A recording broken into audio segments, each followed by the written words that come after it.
But I was mad yesterday. I was irritated. I'm reading these headlines. It just pisses me off.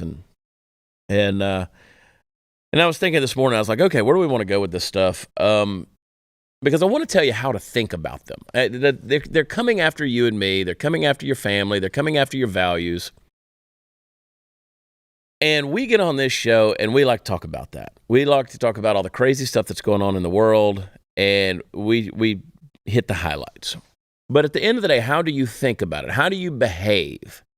How do you embrace the changes that are happening? If not embrace them, how do you fight them? Because they're here.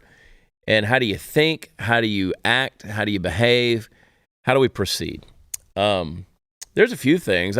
We started yesterday's episode talking about that whole trad wife movement, the traditional thing, and going back to traditional roles and values. And, if you have the ability to become self-sufficient to the degree that you can feed yourself, that you can build some fire, source some water, get your own food, and you're not so dependent on the government or the supply chain or anything, I encourage you to do it. If you got a place where you can put a chicken coop out back and you can put a couple of chickens in there and you can lay some eggs, not you lay the eggs, but you can get some chickens that lay the eggs and you can grab those, do it. I always encourage people to learn how to be your own bank, because we know that the banks are not on a solid foundation these days.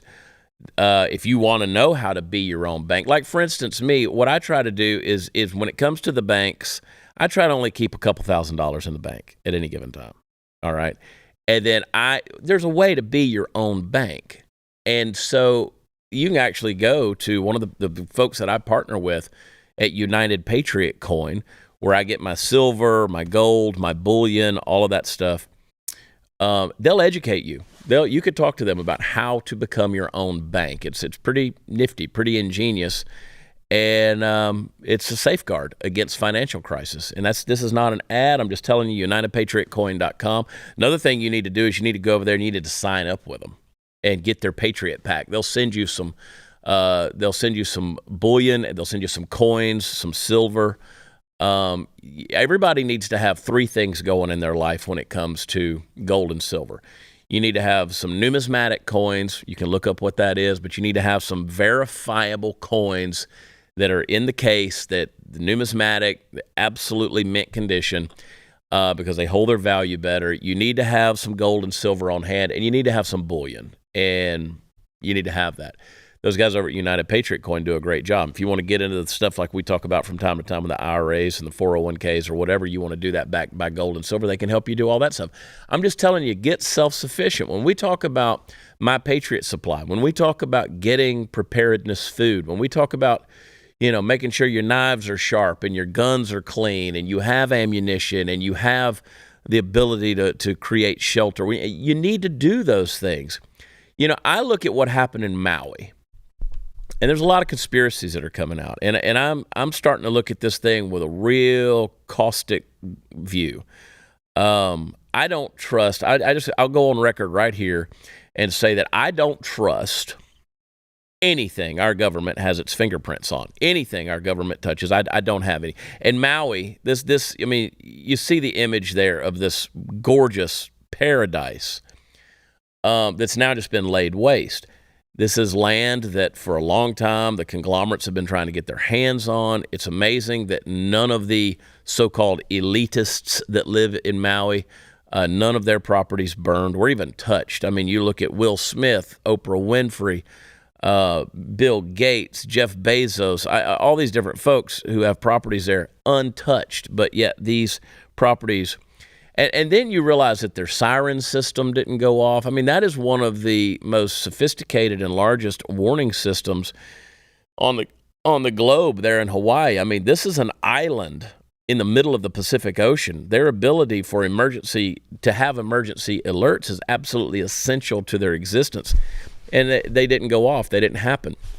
When you look at the fact that now we're starting to see how many children were home alone and with no means of being able to escape, and it was too late when they finally did realize something was wrong.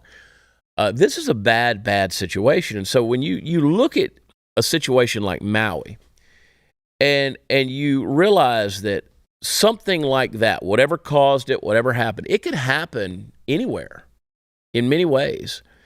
And, yesterday, Joe Biden, or whoever tweets for Joe Biden on his POTUS account, because Joe Biden, I don't think, has ever tweeted anything ever in the history of ever. The POTUS account on X stated that he had just signed a new bill giving $50 billion, allocating $50 billion for climate change. Well, the people of Maui are going to receive $700 each. What they experienced was legitimate climate change. The wildfire, it gets really hot really fast, and that's the climate that you don't want changing that rapidly. And they're going to get $700, whereas the cult of climate change out there, the president of the United States is going to give $50 billion of your money. Just keeps writing checks. But when it comes to Maui, has no comment. The point is, the federal government's not coming to save you. If anything, they're coming to destroy you. They're not after Donald Trump. They're after you. If they can silence Donald Trump, then they want to silence his followers as well. You look at this indictment that happened in Georgia. That they leaked the thing, shouldn't have happened. They don't know how that indictment leaked. But then they also name, 20 other co-conspirators, conspirators? I mean, all the way to, people like my friend Jenna Ellis. I mean, this is insane, what they're trying to do. And you say, well, then Trump shouldn't have broken the law. Let me ask you guys a question.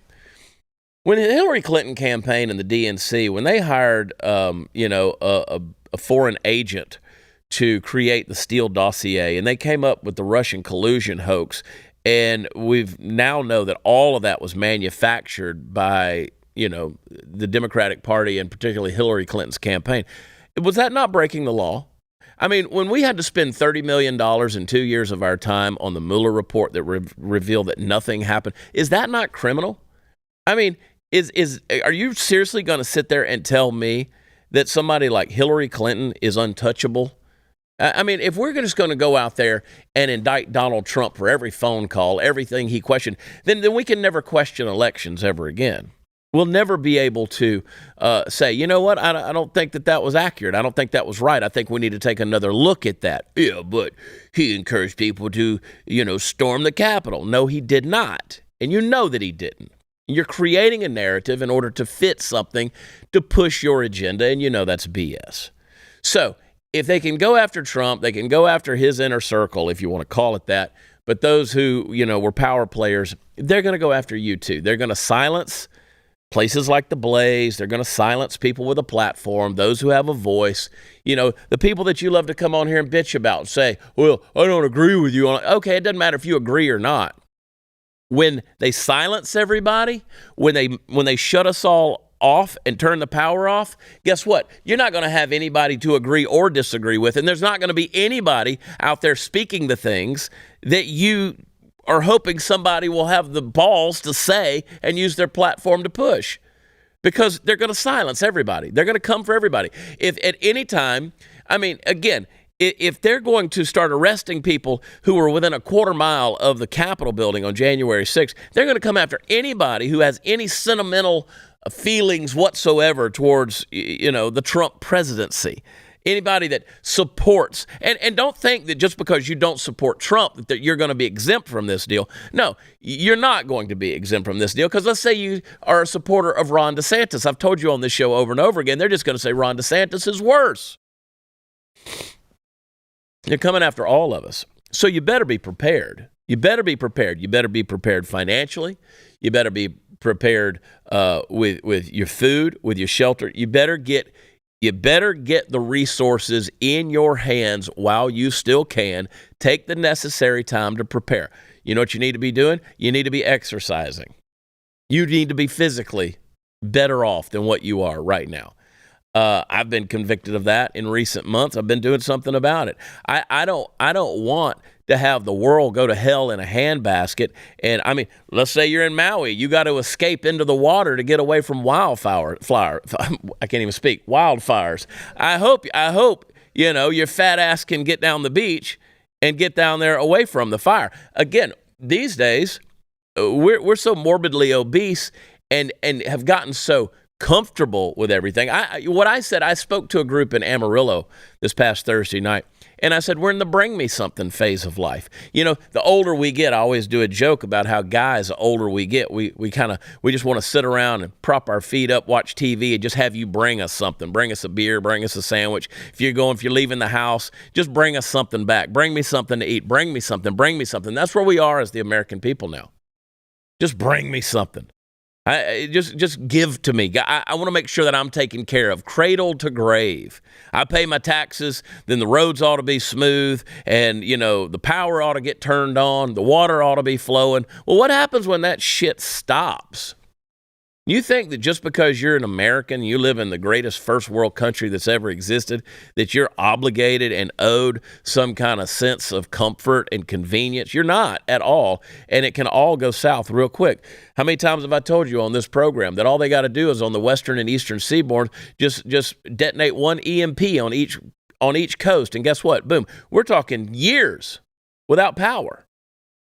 And I have people who say, well, Chad, we like to watch you because we have a little fun and it's funny and you poke fun. And sometimes we don't want to watch Glenn Beck because he's doom and gloom. I'm not trying to be doom and gloom. I'm just telling you that we've sat on our asses for so damn long without doing anything. We've allowed these corrupt politicians in Washington, D.C. and in our state houses to receive absolute authority and absolute power with no accountability, with no recompense. They can do whatever they want to do. They can spend your money. They can plunge you deeper into trillions of dollars of debt, and nobody's going to hold them accountable. And we sat on our fat, lazy asses and let them do it. So now what's going to happen?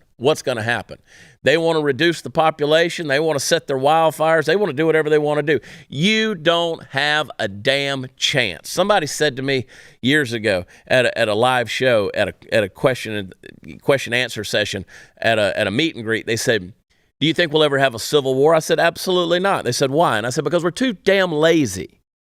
Too damn lazy.